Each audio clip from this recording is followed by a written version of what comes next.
आणि हा विमान अपघात हा फक्त अपघात आहे, कोणताही घातपात नाही असं वक्तव्य शरद पवार यांनी केले।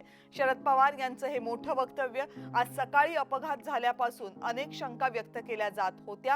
अपघातामध्ये कोणतंही राजकारण नाही असं शरद पवार यांनी म्हटले। विशेषतः विरोधी पक्षाचे जे केंद्रातले नेते आहेत, पश्चिम बंगालचे मुख्यमंत्री आहेत, यांनी या अपघाताच्या बाबतीमध्ये प्रश्नचिन्ह उपस्थित केले होते। पण शरद पवार यांनी अपघात झाल्यानंतर पहिल्यांदाच एक वक्तव्य केले। त्यांचं म्हणणं आहे की अपघातामध्ये कोणतंही राजकारण नाही, हा अपघात आहे, हा घातपात नाही असं शरद पवार यांनी म्हटलंय। मात्र हे म्हणत असताना शरद पवार यांनाही अश्रू अनावर झालेत। सुरू कर।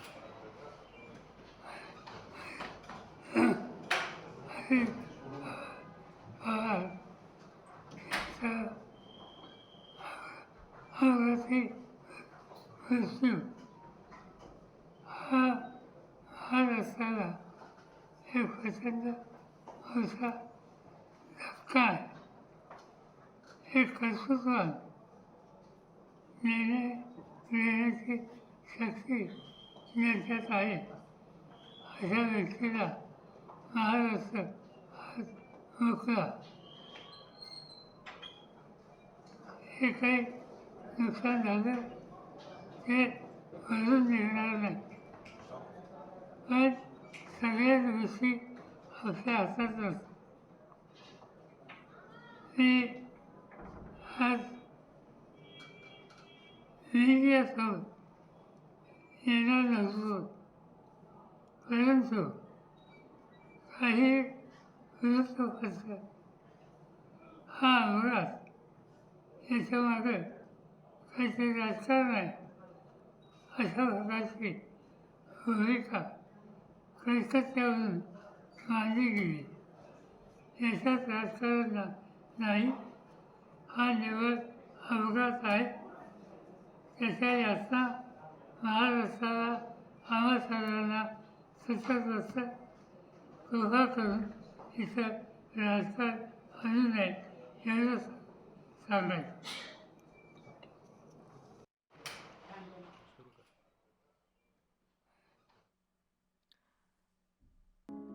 अजित पवार यांच्या अपघातानंतर, विमानाच्या अपघातानंतर, अजित पवार यांच्या निधनानंतर शरद पवार यांची ही पहिली प्रतिक्रिया समोर येते।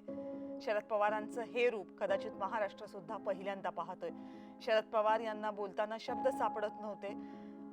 अजित पवार यांच्या जाण्यानं जी अपरिमित हानी झालेली आहे त्याबद्दल बोलत असतानाच कलकत्त्यातून मुख्यमंत्री, पश्चिम बंगालच्या मुख्यमंत्री ममता बॅनर्जी यांनी जी शंका व्यक्त केली ती निराधार आहे। अजित पवार यांच्या अपघातामध्ये, अजित पवार यांच्या मृत्यूमागे कोणतंही राजकारण नाही असं शरद पवार यांनी म्हटलंय।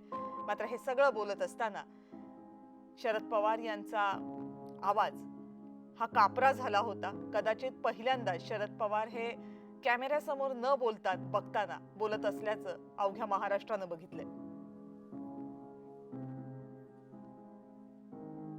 याच्यात राजकारण नाही, हा निव्वळ अपघात आहे। त्याच्या यातना महाराष्ट्राला आम्हा सर्वांना सतत असतं। कृपा करून इथं राजकारण आणू नये एवढंच सांगायचं। याच्यात राजकारण नाही, यामध्ये कोणतंही राजकारण नाही, हा अपघात आहे, कोणतीही घातपात नाही असं शरद पवार यांनी म्हटले। शरद पवार आज महाराष्ट्रामध्येच होते जेव्हा हा अपघात झाला। अपघाताची माहिती कळल्यानंतर ते बारामतीकडे आले, कुटुंबियांना भेटले। शरद पवार हे पवार कुटुंबियातले सर्वात ज्येष्ठ नेते, ज्येष्ठ व्यक्ती आहेत। शरद पवार यांच्याकडे अवघं कुटुंब आदराने बघतं आणि त्याला अजित पवारही अपवाद नव्हते। अजित पवारांनी काही दिवसांपूर्वीच अगदी जाहीरपणे सांगितलं होतं, कदाचित ते वाक्य मिश्किल होतं पण ते खरं होतं, काकांच्या कृपेने सगळं बरं चाललंय। शरद पवार यांच्या नुकत्याच झालेल्या वाढदिवसाला अजित पवार यांनी दिल्लीत उपस्थिती लावली होती। तिथेही ते म्हटले होते की शरद पवार यांचा लोकसंग्रह पाहिल्यानंतर त्यांचं राजकीय जीवनातल्या उंचीची मला कल्पना येते अशा आशयाचं विधान अजित पवार यांनी केलं होतं। त्याच अजित पवारांचा असा अपघाती मृत्यू पाहणं हे शरद पवार यांच्यासाठी किती दुःखदायक असू शकतं याची आपण फक्त कल्पना करू शकतो। अजित पवार यांची अवघी राजकीय कारकीर्द ही शरद पवार यांच्या सोबत घडली, शरद पवार यांनी घडवली। शरद पवार यांच्या आशीर्वादानं शरद पवार यांचं बोट धरून अजित पवार यांनी आपली राजकीय कारकीर्द फुलवली. मधल्या काळामध्ये अजित पवार आणि शरद पवार यांच्या राष्ट्रवादी काँग्रेसचे 2 भाग झाले. मात्र तरीही हे सगळं राजकीय आहे, कौटुंबिक नाही असं दोनही नेते कायम सांगत राहिले. आणि गेल्या काही दिवसांमध्ये विशेषतः महानगरपालिका निवडणुकांच्या काही काळ अगोदर महाराष्ट्रातल्या विधानसभा निवडणुकांनंतर ते सातत्यानं दिसतही होतं. दोन्ही राष्ट्रवादी काँग्रेस कदाचित एकत्र येतील अशा चर्चाही सुरू होत्या. अजित पवार यांचं शरद पवार यांच्या वाढदिवसासाठी दिल्लीला जाणं आणि त्यानंतर अजित पवार यांची जाहीर कार्यक्रमांमधली वक्तव्य यामुळे या सगळ्या आशा आणखी पल्लवित होत होत्या कार्यकर्त्यांसाठी. मात्र हे सगळं एक एक पाऊल पुढे जात असताना अचानकपणे आज अजित पवार यांच्या विमानाला अपघात होतो काय आणि अजित पवार यांचं निधन होतं काय हे फक्त पवार कुटुंबियांसाठी नाही, शरद पवारांसाठी नाही, तर अवघ्या महाराष्ट्रासाठी, राष्ट्रवादी काँग्रेससाठी प्रचंड धक्कादायक आहे.